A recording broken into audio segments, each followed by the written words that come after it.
présidente, mesdames et messieurs les députés, j'ai l'honneur d'engager, en vertu de l'article 49 alinéa 3 de la Constitution, la responsabilité du gouvernement sur le texte de la commission mixte paritaire complété d'amendements techniques et de coordination. Je vous remercie. Merci. Bonjour à toutes et tous, il est 17h15. Après 1h15 de présentation, de discussion générale, on a enchaîné, le gouvernement a enchaîné deux 49.3.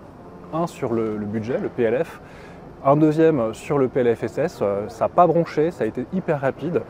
On le savait qu'il activerait le 49.3, il avait annoncé dès hier et c'était dans les tuyaux. Donc on n'est absolument pas surpris que François Bayrou aille dans ce sens, qui est celui de l'aggravement et l'approfondissement de la crise.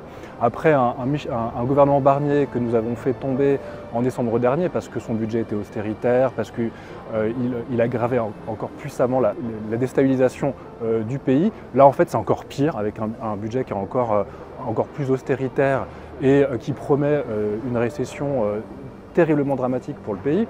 Donc l'évidence pour nous, c'était de battre ce budget. Donc là, on n'a même pas eu l'occasion de le discuter, de l'examiner en séance, puisque par le jeu du 49.3, c'est fini.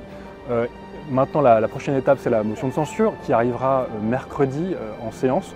Évidemment que je la voterai, ainsi que tous les députés du groupe de la France Insoumise et puis des collègues du NFP.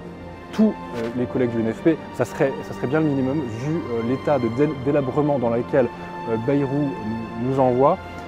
Donc là, on est dans une séquence, encore une fois, et ça vraiment, il y a un côté jour sans fin qui est tout à fait pénible. Une séquence qui aujourd'hui rebondit sur ces deux 49.3. Moi j'en avais vu un la dernière fois, deux en 1 heure, là franchement c'est hyper violent. Donc mercredi on censure et on verra si le gouvernement tient et on verra qui sont ses alliés objectifs. Le RN on le sait, pour le reste on verra.